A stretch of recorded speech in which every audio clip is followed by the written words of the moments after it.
दक्षिण पूर्वी पुर्तगाल में हजारों विदेशी प्रवासी कामगार रास्पबेरी के बागों के सहारे गुजर बसर कर रहे हैं। ये एक कमर तोड़ देने वाला काम है, जहां 1 घंटे का वेतन 4 यूरो से भी कम है और दिन भर में 10 घंटों की मेहनत होती है।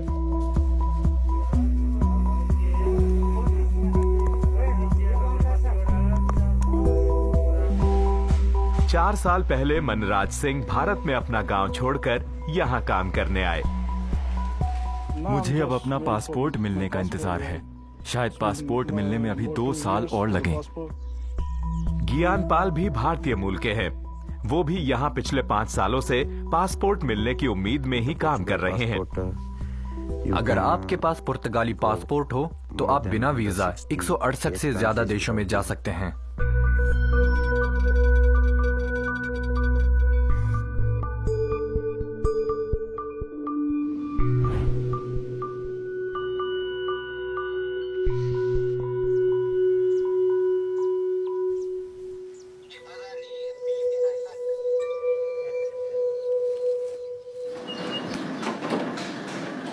ये दोनों भाई रास्पबेरी के इस बागान में काम करते हैं। मनप्रीत सिंह पाकिस्तान से लगे भारत के पंजाब राज्य से हैं। वो वहाँ किसान थे। यहाँ वो और उनका भाई मनराज इस वेयरहाउस में नौकरी करते हैं।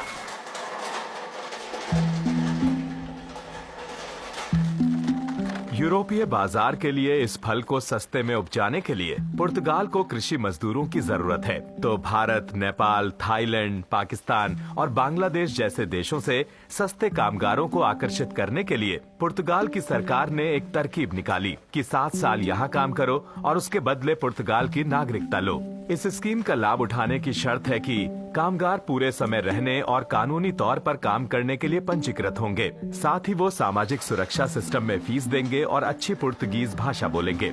कुछ लोगों के लिए ये एक बेहतर जीवन पाने का सुनहरा मौका है।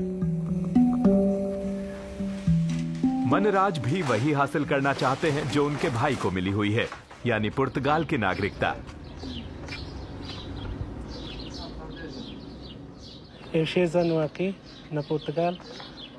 मैं 7 साल से पुर्तगाल में हूँ। 2 महीने पहले ही मेरी पत्नी और मेरा बच्चा भी यहाँ आ गए।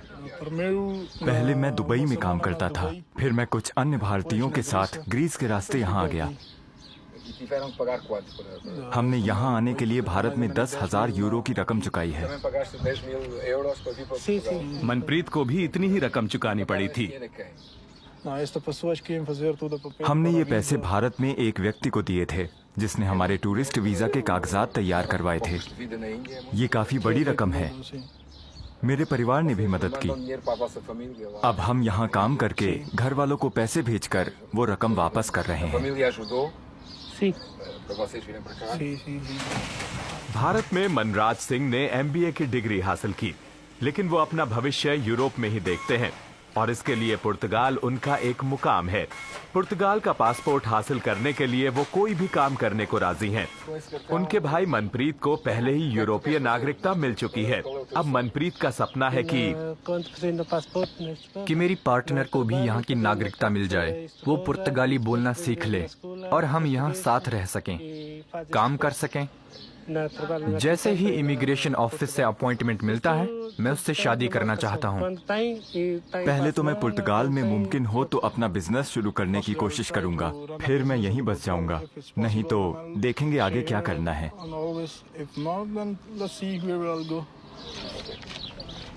उन्होंने हमसे बस एक ही बार बात की। दोनों भाई यहाँ पर अपनी जिंदगियों के बारे में ज्यादा बातचीत नहीं करना चाहते। वो यहाँ चुनिंदा विदेशियों में हैं, जो सीधे रास्पबेरी फार्म के लिए काम करते हैं। ज्यादातर कामगार ठेकेदारों के जरिए नौकरी पर रखे जाते हैं। वो मुश्किल हालात में काम करते हैं।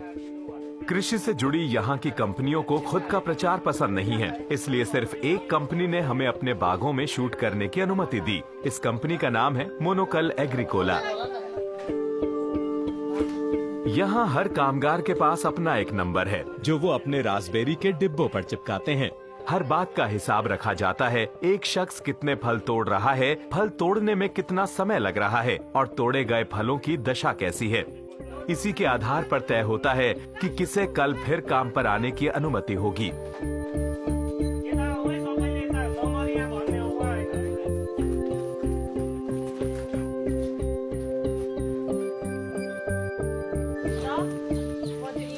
कामगार नंबर 5 और 6 अभी आराम कर रहे हैं। ये उनका लंच टाइम है। नेपाल। हाँ, नेपाल से। कितने वक्त से पुर्तगाल में हो? 2 साल से। मैं 4 साल से। 1 साल से। 15 महीने से। मैं थाईलैंड से हूँ। थाईलैंड से?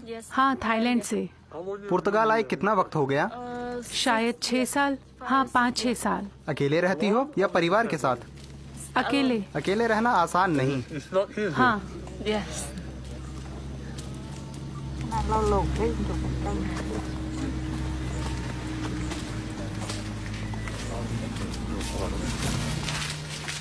अंटोनियो पाइसाना इस कंपनी के मालिक हैं।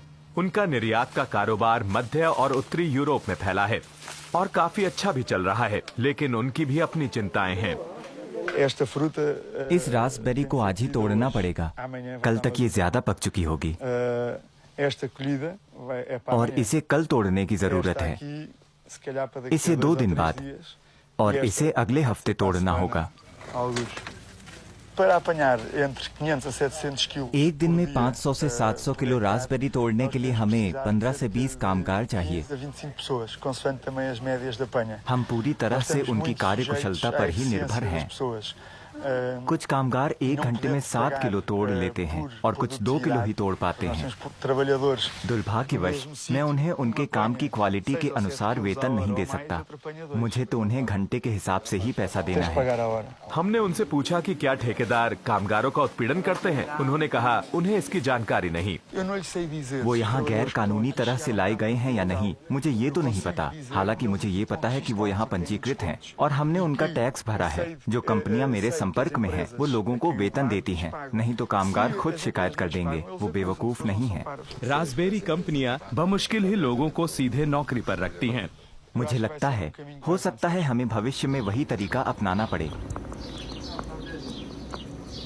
फिलहाल ये कंपनियां कामगारों के रहन सहन की परवाह किए बिना कम वेतन की वजह से ज्यादा मुनाफा कमा रही हैं। उनके गुजर बसर का जिम्मा ठेकेदारों पर छोड़ दिया गया है। पूरे दिन काम करने के बाद एक बस कामगारों को उनके घर छोड़ती है। ये ठेकेदार अक्सर उसी देश के होते हैं जहाँ के कामगार हैं और इनमें से ज्यादातर पहले खुद फसल काटने वाले मजदूर थे, लेकिन अब रोजगार देने वाली एजेंसी खोल ली है।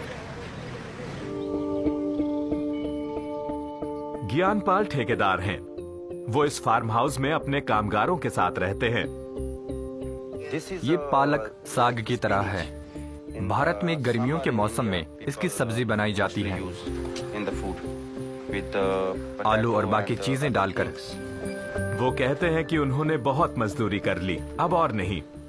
मैंने यहाँ 7 साल बिताए हैं, लेकिन इन 7 सालों में मैंने अपने परिवार के लिए सब कुछ कर दिया। वो अब आसानी से कानूनी तरीके से यहाँ आकर रह सकते हैं। उन्हें कोई परेशानी नहीं होगी। मैं उनकी सहायता के लिए यहाँ मौजूद हूँ।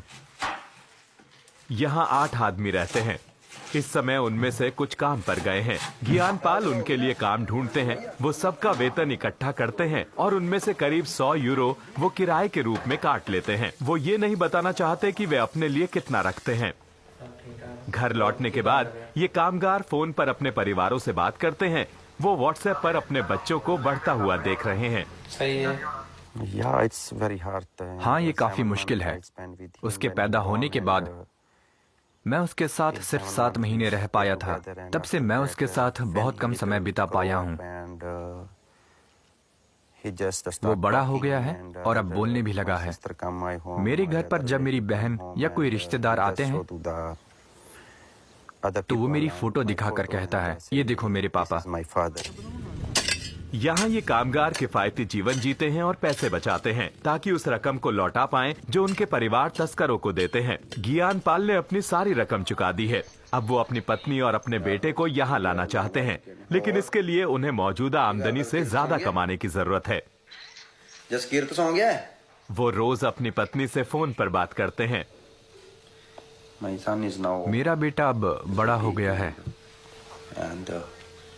ये उसके पहले बर्थडे की फोटो है और ये अभी की है। बड़ा हो गया है। इस बार उसे स्कूल में एग्जाम पास करने के बाद ये सर्टिफिकेट मिले हैं।